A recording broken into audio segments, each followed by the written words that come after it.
now another wonderful favorite of mine, Rob de Laet, who's coming on, who is there are some people you don't words just defy. They do not work. But I'm going to give you a few anyway, because he does have a few so-called titles. But here is another man who's down on the ground doing the work that needs to be done. Another one of those great unsung heroes. And Rob is what we call an Earth systems visionary who has worked many years, especially in the region of the Amazon. He is an EU Climate Impact Ambassador, as well as a fellow of the Schumacher Institute and Global Evergreening Alliance. So, without further ado, Rob de Laet, let me bring you forward so you can share with us some of the great work that you've been up to all over the world. Thank you, Mitch. Thank you for having me here, and thank you, everybody. It's great to be among great people. I feel humbled and grateful to be among us. And of course, many of the stories that I hear are very familiar. We're definitely part of a family. Yeah. So I'll quickly say something about my journey, because I've been basically aware since I was 16 years old. I'm 70 now. Of the large crisis that humanity was running into, and in which we are now in the middle of. It started with limits to growth, which I read at that age. I roamed the world. I lived on 4 continents. And fast forward, basically after having been an entrepreneur in 2007, I sold off my businesses, and since then I've been non-stop busy finding solutions to the climate. And in that search, basically, slowly it emerged that while obviously the planet is warming up, caused by the greenhouse gases, particularly CO2, there was something else that was invisible to the climate narrative. And more and more, I started to understand that the damage that we have brought to the biosphere, with 8 billion of us and our overactive economy systems and the exploitative systems, has actually degraded the cooling capacity of the Earth. This turned into a book called Cooling the Climate, which I co-wrote with Peter Banyard. Peter worked with James Lovelock, the founder of the Gaia theory. And I'm definitely an adept of that theory. And I think many of you are here because we're all talking about Mother Earth as a living being, as a large living superorganism. And we have damaged her metabolisms and her functionality and her possibility to make life thrive on this planet. So I call myself now a climate strategist, because then you ask, we're clearly gliding very fast and accelerated into the abyss. And let's always remind, Mother Earth will be just fine. It's about us and our children that basically we are fighting for, to give them a future that's worth living, if livable at all. And during this period, I really realized that one of the reasons why the panic about climate change is so subdued is simply because it's so large. And it's so difficult to wrap your head around it. But our models now say, and we've been working with actuaries who do this kind of risk modeling, that if we go on like this, in a couple of decades, it's likely the population of the Earth, and with that the GDP, will have halved because of the accelerated extreme weather events and heating up of the planet. Complete, total catastrophe. So then you ask, where do you start to stop this? Because basically, there's millions and millions of us who are working, trying to stop this and turn this immense ship around. And like people earlier here, I came to the Amazon. In fact, the Amazon came in a dream to me, basically telling me that that is what I should do. And and if you look at the Amazon, you hear quite often, and rightfully so, that it produces a lot of oxygen. But also today we heard, rightfully so, that it produces a lot of water. And in that water, in that rainmaking capacity, it actually cools the earth. And the total cooling capacity of the Amazon rainforest is so large that if you take it away, we would probably add another 2 degrees centigrade on top of the current models. And it's at the tipping point because that rainmaking mechanism that is sustained by the trees who push up water through to their leaves and then evaporate it through their leaves, and that makes clouds and rain. The more you take away, the weaker that system gets, and the weaker that system gets, the less rain there is, the more drought there is, the more trees die, and it's a self-reinforcing feedback loop, and we're basically in it. So I then asked myself, how the hell can we turn this around? There's thousands of organizations trying to do something about it, and still it's going the wrong way. And the idea was very simple, and that's what I'm now. I'm by the way, I'm in Colombia right now to talk to organizations. And the idea is actually, why don't we pay and reward everybody in the forest to protect and restore their part of the forest, and where there's open fields, turn that into agroforestry, because agroforestry is multi-level and has the same kinds of hydrology that does the rain making and the cloud forming. So we're building the Arara platform, and the idea is that everybody can come to an Arara shop, and in that Arara shop they show the land that they have. It could be indigenous folks, it could be farmers, and then the software basically shows the model, what the data that we have, what's there now, and how it could be, and how it could improve on that piece of land. And what would be the outcome, not just in ecological sense, like carbon sequestration, better water recycling, cooling, etc., and of course protection of biodiversity, but also outcome in an economic sense. And so the idea is that if we are able to upload pieces of land of millions of people in the Amazon and give them finance to do the transition, and improve their income and their well-being, and at the same time improve that part of the forest, then we might be able to pull it back from the brink. And with that, we would have a model to regenerate the earth furthermore, because we have to do this everywhere, but especially in the tropics. Why? Because most sunlight comes in there, and the vegetation that has been evolved over the last 100 million years has exactly evolved in a way to process a lot of heat that's coming from the sun. There's 4 times more sunlight coming in at the equator than at the poles.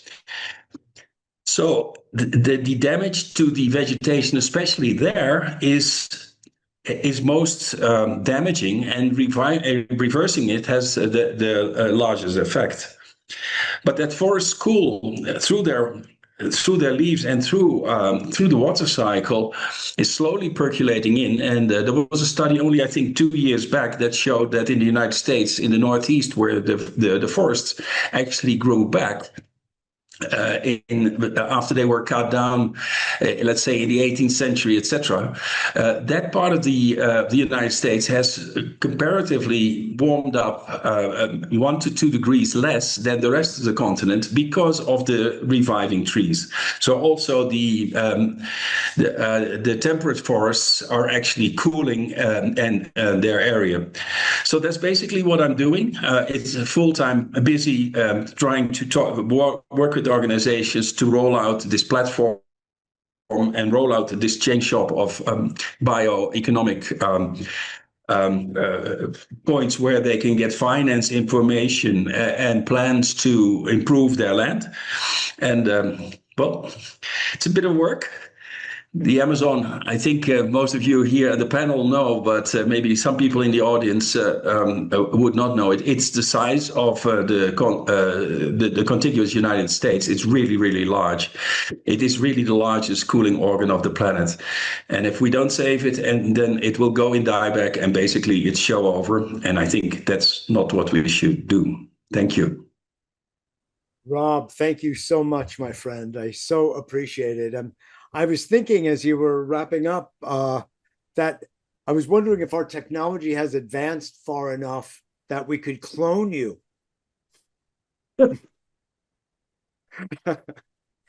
Because we could do with a number more of you, the Congo, the oceans, as well as the Amazon. So, no, play Well, aside. Thank you. Mitch, if I can just repeat that the idea is actually that there's about 500 million smallholder farmers and indigenous folks, families around the world, and they are the least appreciated people in the world, and they're all, most of them are very poor.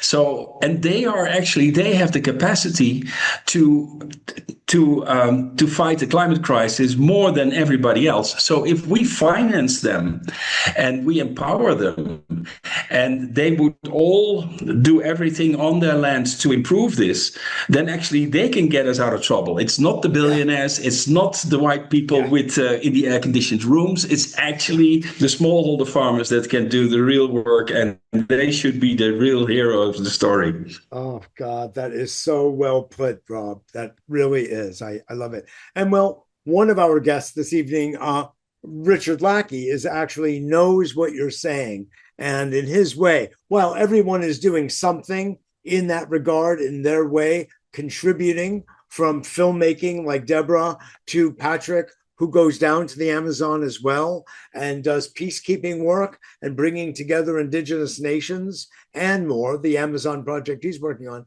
Everyone in their own respective way is doing so much, which is beautiful.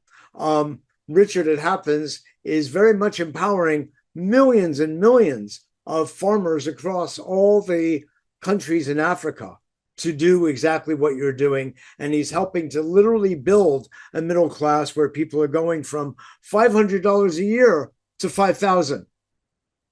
And that is a profound difference in their lives and the community, the village and the community. So, but thank you for bringing that to light and all of the great work that you're doing. I look forward to speaking with you soon. Absolutely. Absolutely. Wow. Well, we have a few more. We have Jackson Madnick. You want to stay around for him. He's a wonderful, dear old friend and business partner. He's doing great work. And we have our wonderful Premik, who's going to sing or play, I should say, sing through his instruments one more time. And then we'll have Jackson on right after. And then we will have Itzhak Viri do a closing ceremony. So stay tuned. And Premik Russell Tubbs, if you would, please grace us with the beautiful music. Okay. Okay, we are back, and a joy, as always, to be with you all. And, okay, take the echo off for a moment. I exist in the worlds of meditative music as well as jazz and pop and so many other genres because music really is a universal language. But tonight I'm trying to manifest some music for inner peace. And even in the jazz world, there are many, many greats who really stood for peace, like the great saxophonist John Coltrane and many others. And the great composer Horace Silver wrote a beautiful tune simply entitled Peace. It's kind of a gorgeous jazz ballad. So for my final offering, I'd like to dive into that piece and piece of peace. So just everyone, breathe, close your eyes, just go into your own deep inner space from which we can manifest our own inner peace to help the outer peace of the world, which is so desperately needed. So enjoy, and see you at the end of the few minutes of journey. Here we go. Okay.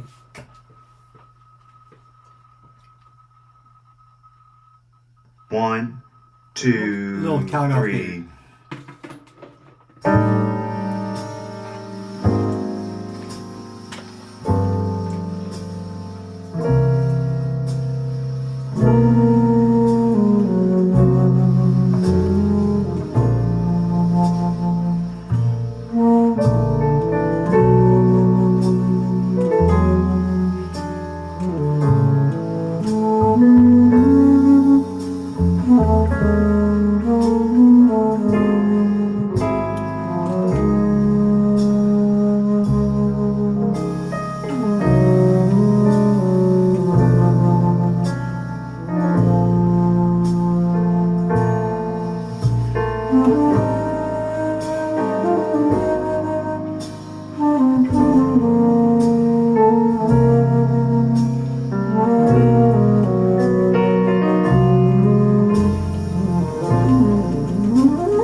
Woo!